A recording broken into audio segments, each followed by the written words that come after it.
A paz do Senhor Jesus Cristo, que Deus abençoe a você e a sua família. Seja muito bem-vindo em nosso canal Escola Bíblica.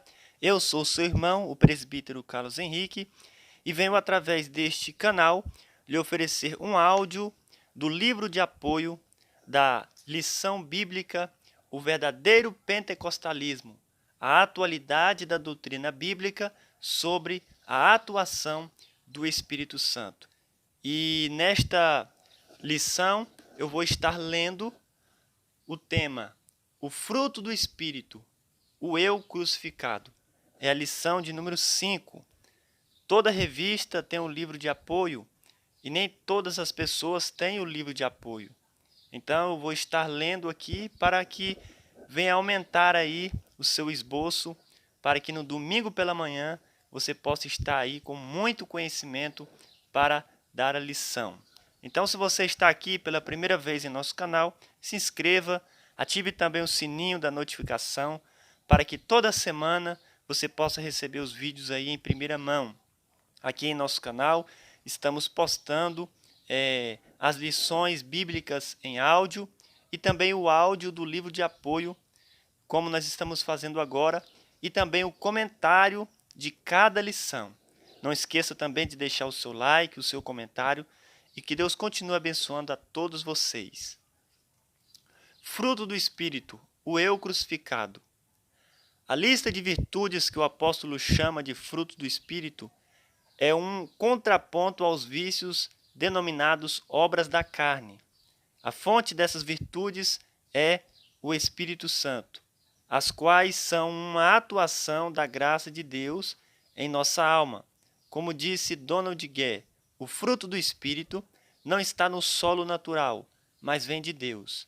Esse fruto aparece por meio do crescimento na graça de nosso Senhor Jesus Cristo, como acontece com a santificação. Não se trata de um conjunto artificial de regras resultante de esforço humano, mas consequência de quem é guiado pelo Espírito Santo. É o resultado de uma vida cristã abundante, manifestada no relacionamento entre os membros do corpo de Cristo, na igreja e no lar, na convivência com os descrentes no trabalho e na sociedade. É um dos temas mais vibrantes da ética cristã, pois mostra para o mundo o que o Espírito colocou dentro de cada um de nós. O fruto do Espírito na vida do crente. Não é por acaso que o tema sobre o fruto do Espírito aparece em Gálatas. As igrejas da Galácia viviam uma experiência que o assunto exigia. Os opositores de Paulo na região eram os legalistas, dentre os judeus que se juntaram ao grupo de judeus, ao grupo de Jesus, os chamados judaizantes, mas que não abriram mão de certas práticas judaicas, como a circuncisão e a guarda do sábado, entre outros rituais. Eles ensinavam que os gentios convertidos à fé cristã deveriam observar a lei de Moisés como condição para a salvação. É a doutrina da salvação por meio das obras defendida pelas religiões não cristãs e por alguns ramos da religião cristã. O sacrifício de Jesus Cristo na cruz mostra que o ser humano é completamente incapaz de se salvar, incapaz de ir ao céu, à presença de Deus, por sua própria bondade e força. Jesus deixou isso claro quando disse: porque sem mim vocês não podem fazer nada. O orgulho humano faz que as pessoas se rebelem contra a sentença de Deus. Tais pessoas se ofendem porque Deus não aceita seus esforços pessoais como condição para a salvação. Os membros do corpo de Cristo praticam as boas obras porque já são salvas e não para serem salvas. A proposta disseminada pelos judaizantes era a fé em Jesus e mais as obras da lei. A morte de Jesus não é suficiente para a salvação e por isso precisava de um reforço adicional. Era essa forma de doutrina que estava sendo divulgada na Galácia. Tão longe, Paulo retorna de sua viagem missionária.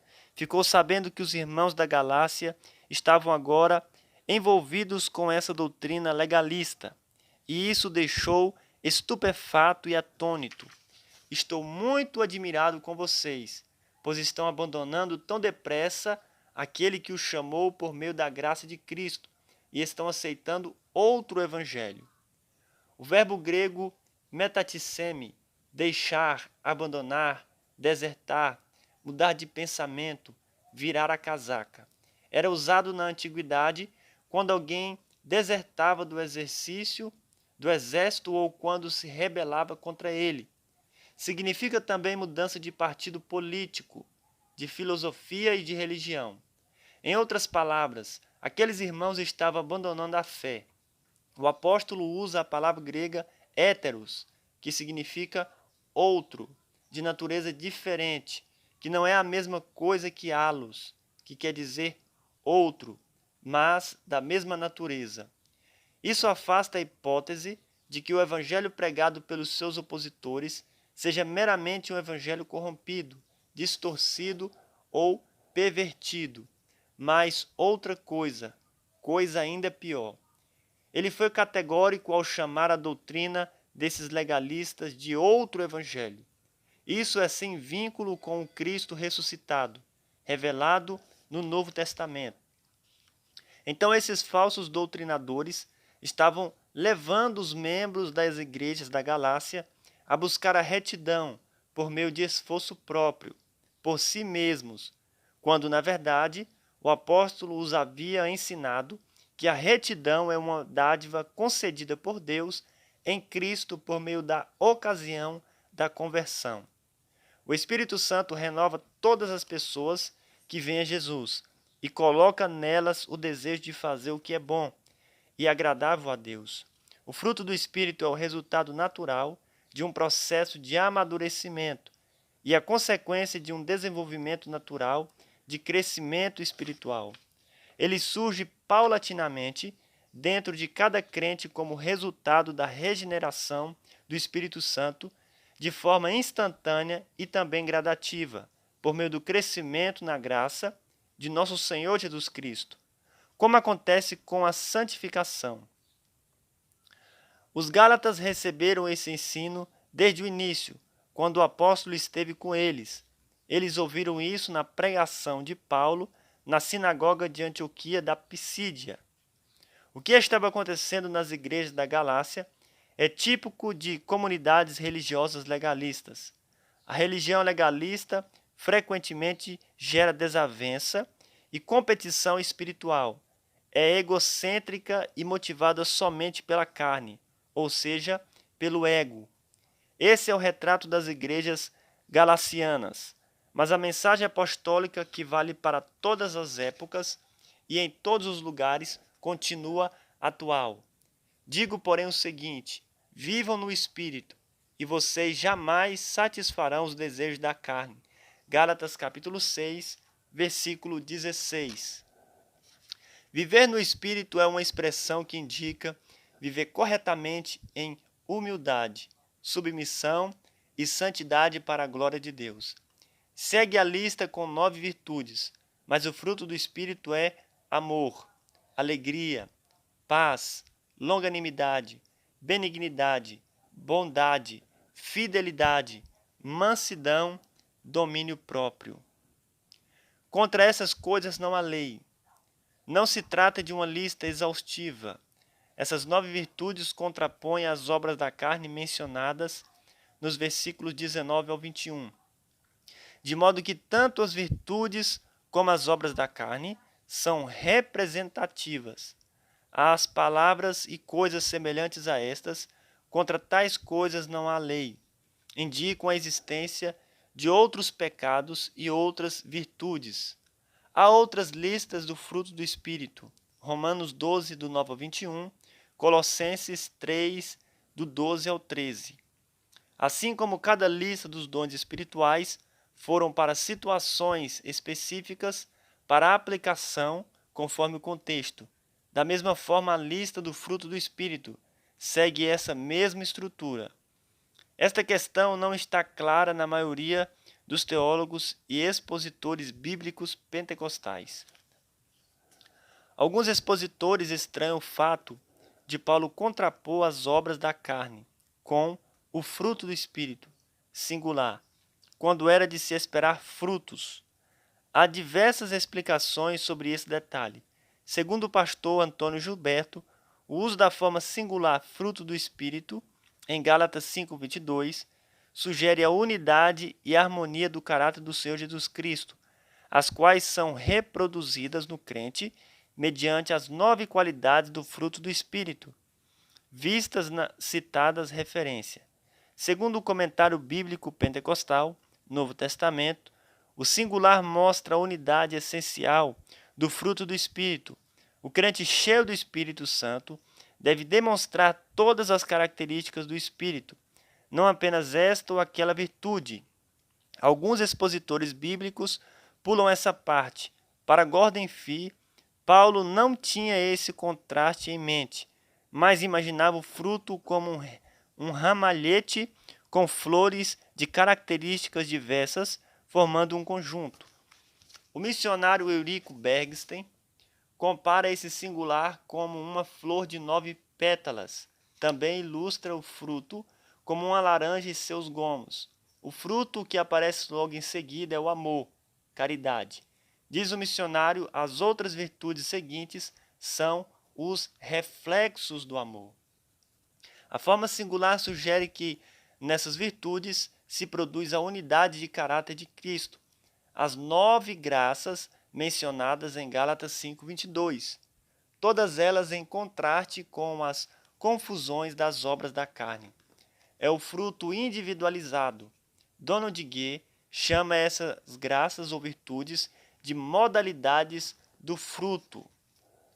A maioria dos teólogos e expositores bíblicos pentecostais usa uma frequência o número 9 para as virtudes mencionadas em Gálatas 5:22, mas não deixa claro se é uma referência apenas ao ou de uma lista completa. Gordon Fee é direto. É um engano referir-se a esta lista como fruto de 9 facetas. A lista não tem o propósito de ser exaustiva, mas representativa, exatamente como a lista precedente de pecados em Gálatas 5, do 5 ao 21. O mais importante é que cada membro do corpo de Cristo conheça o significado do fruto do Espírito e viva essa realidade. É verdade que vida abundante brota do Espírito, mas não cresce naturalmente. Precisa ser cultivada. A Bíblia não ensina um modo de vida passivo. Vivemos essas coisas porque somos salvos e não para sermos salvos. Diferença e relação entre o fruto e os dons espirituais. O Espírito continua atuando na vida dos crentes por meio do fruto do Espírito e das manifestações dos dons espirituais. As funções básicas dos dons estudadas na lição passada são para a adoração e o serviço do ministério, ao passo que o fruto revela caráter de Cristo no crente. Os dons são capacitações especiais concedidas pelo Espírito de Deus ao crente para serviço especial na execução dos propósitos divinos por meio da Igreja. São recursos do fruto do Espírito Santo operados por meio dos seres humanos, os crentes em Jesus, enquanto a Igreja estiver na terra. O fruto presente no testemunho cristão revela 9 graças a partir do amor, gozo, paz, longanimidade, benignidade, bondade, fidelidade, mansidão e domínio próprio. É, na verdade, a ética do Espírito. Os dons espirituais e o fruto do Espírito, embora distintos, se relacionam por terem a origem na mesma fonte e por ambos glorificarem a Cristo. Gálatas 5, 22, 23. Mas o fruto do Espírito é amor, alegria, paz, longanimidade, benignidade, bondade, fidelidade, mansidão, domínio próprio. Contra essas coisas não há lei. Mas se trata de um conjunto de regras de conduta com o objetivo de regulamentar a vida cristã. A ética paulina não é uma nova lei. O crente em Jesus é alguém que vive sobre os domínios do Espírito. Ele é liberto da lei e dos rudimentos deste mundo. Mas isso não significa uma vida passiva. O fruto do Espírito é a expressão do Espírito na vida do crente. Amor. O pastor Antônio Gilberto chama o amor de fruto por excelência. De fato, o significativo, o lugar de honra que o amor ocupa nesta lista. Todas as virtudes espirituais têm no amor a sua origem. Deus é amor. As 4 palavras gregas para amor são: eros, inclui paixão, é o amor de um jovem por uma jovem, e não aparece no Novo Testamento. Storgos significa carinhoso, afetuoso, usado entre pais e filhos. Só aparece uma vez no Novo, na sua forma composta filostorgos. Filia é o amor fraternal, e ágape é o amor de Deus mais preocupado em fazer o outro feliz. É a benevolência sem limites. Mas Deus prova o seu próprio amor para conosco, pelo fato de Cristo ter morrido por nós quando ainda éramos pecadores. Note que Paulo menciona algumas vezes o amor juntamente com fé e esperança, mas ressalta que a maior dessas virtudes é o amor. Agora, pois, permanecem a fé, a esperança e o amor. Esses 3, porém, o maior deles é o amor. Podemos chamar amor ágape de amor de Deus, como esse é o termo usado pelo apóstolo na lista de Gálatas. Podemos também considerar amor cristão. Alegria ou gozo. A palavra grega usada para alegria é chara e significa gozo, regozijo, alegria, motivo de alegria. Trata-se de uma linguagem da celebração e da adoração, ou seja, nos cultos. Alegrem-se sempre no Senhor. Outra vez vos digo, alegrem-se. A expressão regozijai-vos é uma saudação grega, mas se torna diferente e especial porque o apóstolo acrescenta sempre no Senhor.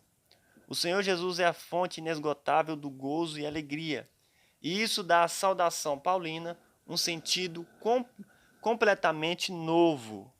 O sentimento que norteava a vida dos filipenses era de alegria e comunhão. E isso vale para todos os cristãos em todos os lugares e em todas as épocas, mesmo em momentos de perseguição e nos dias de dificuldades. Nada disso é problema suficiente para roubar a nossa alegria, porque a alegria do Senhor é a nossa força.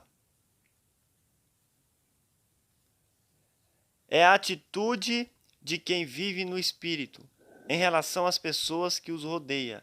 Como resultado desse estado de graça está o bom relacionamento do cristão com as demais pessoas.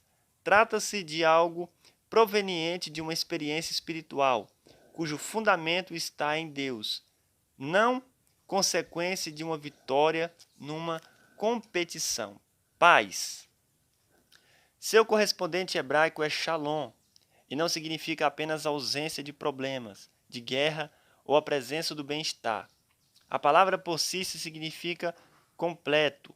Esse termo é traduzido na Septuaginta por eirene, paz, que com exceção de 1 João, aparece em todos os livros do Novo Testamento. A paz nessa passagem é aquela que vem de Deus. E isso quer dizer a tranquilidade do coração proveniente do perdão divino, mediante a fé em Jesus. Essa paz de Deus na vida cristã está acima de todos os bens que uma pessoa pode adquirir e sobrepuja a todo o entendimento, pois vai além da razão humana. É a paz de Deus que excede todo o entendimento, guardará o coração e a mente de vocês em Jesus Cristo. Longanimidade. Longanimidade é um dos atributos comunicáveis de Deus, como o amor, entre outros, que há nos seres humanos certa ressonância. O termo grego para longanimidade nessa passagem é macrotímia, paciência, perseverança. É o estado de espírito de que com serenidade a pessoa piedosa suporta os açoites da vida, provocados por pessoas ou coisas.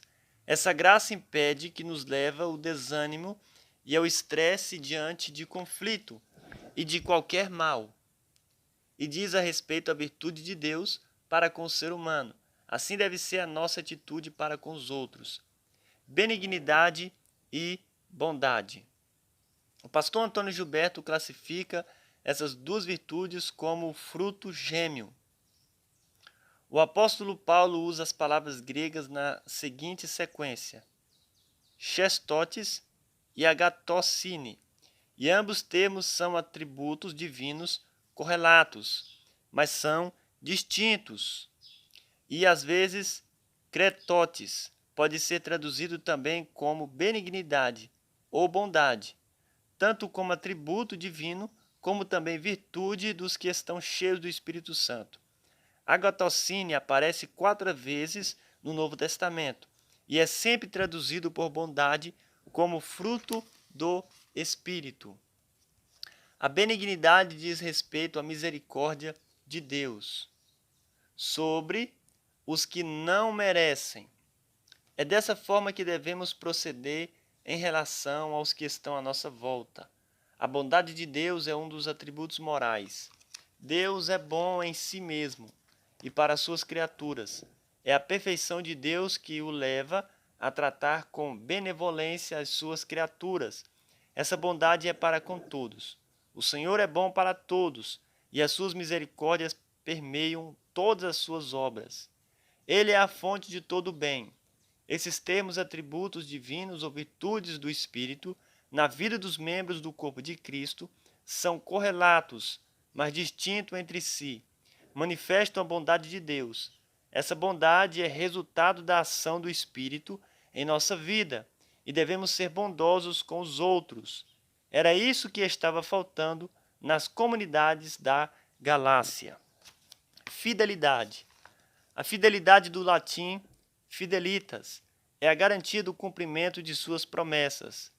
Essa confiança envolve tanto a verdade como a fidelidade. Adota fé em vez de fidelidade. Na lista de Gálatas 5:22. Mas a palavra grega pistis pode significar fé e também fidelidade. O contexto ajuda a escolher a palavra mais adequada, como na pergunta retórica de Paulo: se alguns não creram, será que a incredulidade deles anulará a fidelidade de Deus? Não faz sentido usar nessa passagem a fé de Deus, mas às vezes o contexto não ajuda porque fé e fidelidade se ajustam bem sem prejuízo para o sentido da mensagem. Na fé estão incluídas a fidelidade e a obediência. A fidelidade está relacionada à fé. O que estamos estudando são o fruto do Espírito, como consequência da fé em Jesus. Por isso que a tradução fidelidade fica melhor. Mansidão. A versão Almeida século XXI substitui mansidão por amabilidade e a TEB por doçura. A ideia de praites, termos gregos usado pelo apóstolo como mansidão, é de amabilidade, afabilidade, modestia. Mansidão transmite o sentido de brandura e não de incapacidade de resistir ao mal, nem de autodepreciação. Veja que Moisés era um homem muito manso, mas essa mansidão nunca comprometeu a sua autoridade como líder do povo. A mansidão, como fruto do Espírito, tem o sentido de submissão à vontade de Deus, dócil, que aceita o ensino, e o de moderado. Domínio próprio. A Almeida Revista e Corrigida emprega temperança, mas ambos termos significam o autocontrole, a autodisciplina e a continência em várias áreas da vida humana. O domínio próprio era uma das 4 virtudes do pensamento grego clássico. A razão prevalece a paixão, diziam os antigos filósofos. Paulo emprega o substantivo grego egrateia, que aparece 4 vezes no Novo Testamento. O verbo aparece duas vezes, uma para se referir ao controle do desejo sexual e a outra como autodisciplina de um atleta para obter resultados desejados nas competições esportivas. O apóstolo Paulo contrapõe o domínio próprio em relação às obras da carne. E nós que temos Jesus e o Espírito Santo, o fruto é o produto do Espírito Santo em nossa vida, por meio do qual a essência da natureza de Cristo se revela no relacionamento, no nosso dia a dia, na família, na igreja, no trabalho e na sociedade. Apesar de suas diferenças no conceito e na função, ambos são atividades do Espírito Santo que se relacionam na vida dos crentes, tanto nas reuniões públicas e coletivas, na adoração individual, como no dia a dia.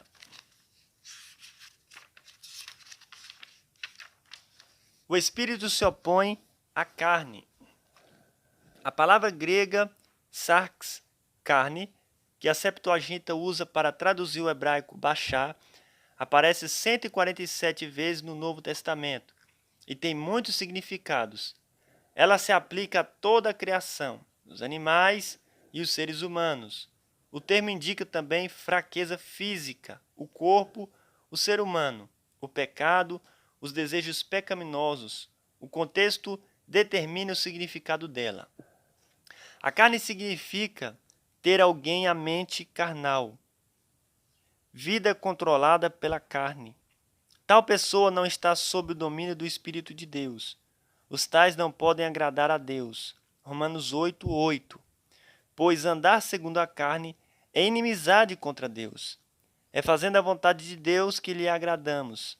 Mas se não estivermos sob a direção do Espírito Santo, isso não será possível.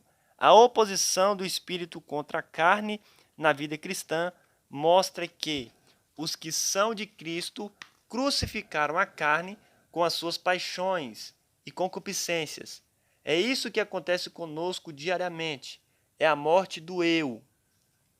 O que levou o apóstolo ao assunto foi o contexto das igrejas da Galácia, o abuso da liberdade cristã, a antinomia de um lado e o legalismo de outro. E essas atitudes estavam dando ocasião à carne, levando à falta de amor e à desunião. O apóstolo apresenta uma lista com 15 vícios, que ele chama de obras da carne. Outras listas aparecem em outras epístolas paulinas. Paulo não pretende ser exaustivo. Essas listas são representativas em Gálatas. Ele acrescenta, e coisas semelhantes a estas, declara a vocês, como antes já o preveni, que os que praticam tais coisas não herdarão o reino de Deus. A imoralidade sexual, a impureza e a lascívia são os pecados da licenciosidade, da concupiscência da carne. A Almeida Revista Corrigida usa o termo prostituição para a palavra grega porneia nessa passagem. O termo grego porneia não é muito específico, pois indica vários tipos de relação sexual ilícita. Relação sexual ilícita em geral. O verbo é porneo, praticar, imoralidade sexual, e equiporneo, viver muito imoralmente. Segundo Baus e Schneider, o termo é também sinônimo de adultério, ainda que os termos mais apropriados para designar o adultério são moikel, moicheia. A impureza, no presente contexto, diz respeito à imoralidade sexual. Não se refere à impureza cerimonial do sistema mosaico, pois está ligada à lascívia, sensualidade, descontrolada à luxúria. O segundo grupo dessa lista são os pecados de ordem religiosa, idolatria e feitiçaria. O termo vem de duas palavras gregas, eidolon, ídolo, imagem de uma divindade, divindade pagã, e latreia, serviço sagrado, culto. A idolatria é a forma pagã de adoração. Adorar e servir a outros deuses são práticas condenadas pela Bíblia, no Decálogo e também no Novo Testamento. Portanto, meus amados, fujam da idolatria. A feitiçaria já era conhecida desde os tempos do Antigo Testamento entre os povos vizinhos de Israel. A Bíblia chama de feitiçaria, que significa magia, além de feitiçaria, ou era manipulador de drogas. Daí vem a palavra farmácia. Essas drogas eram usadas na medicina, mas os mágicos ou bruxos manipulavam os efeitos alucinógenos delas para rituais de magia. A Septuaginta aplica esses termos aos magos e encantadores do Egito como mágicos, na corte de Nabucodonosor como adivinho e como bruxo. O significado dessa palavra em Apocalipse 9:21 é mais amplo. Feiticeiros inclui todos os que lidam com o ocultismo, poções mágicas, drogas, cartomância. Paulo associa essa palavra aos rituais pagãos praticados no vasto Império Romano. Os tais não herdarão o reino de Deus. A lista de pecados de ordem social é mais extensa. Inimizades, rixas, ciúmes, iras, discórdias, divisões, facções, invejas, bebedices e glutonarias. A maioria dessas obras da carne pertence ao campo da rivalidade pessoal, da competição e da hostilidade. Parece ser esse o ambiente entre os crentes da Galácia. Depois da palavra invejas, aparece na ARC o termo homicídios, que não consta nas outras versões. As palavras gregas potone e ponoi, invejas, homicídios, aparecem em vários manuscritos antigos gregos e latinos, mas há um número grande de manuscritos que omite ponoi.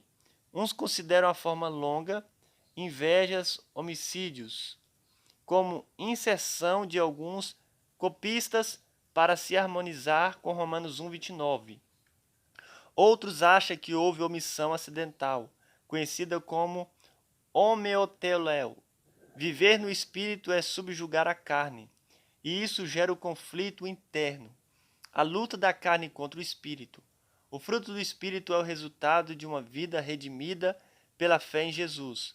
Não é resultado de uma imposição religiosa ou de qualquer sistema religioso legalista. O Espírito Santo é quem faz essas coisas.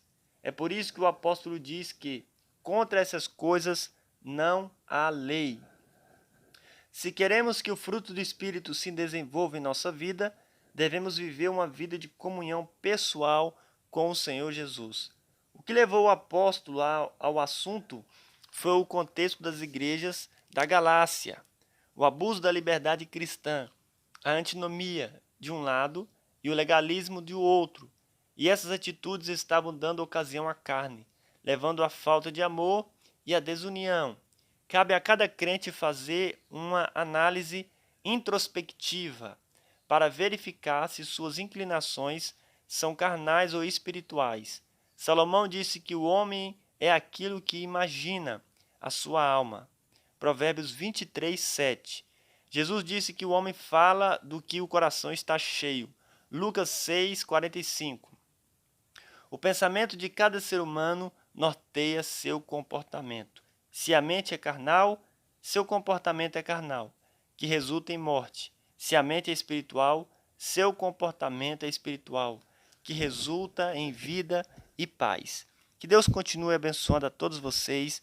Este é o áudio do livro de apoio da lição de número 5, o fruto do Espírito, o eu crucificado. Não esqueça de deixar o seu like, de se inscrever em nosso canal e também de compartilhar a palavra de Deus.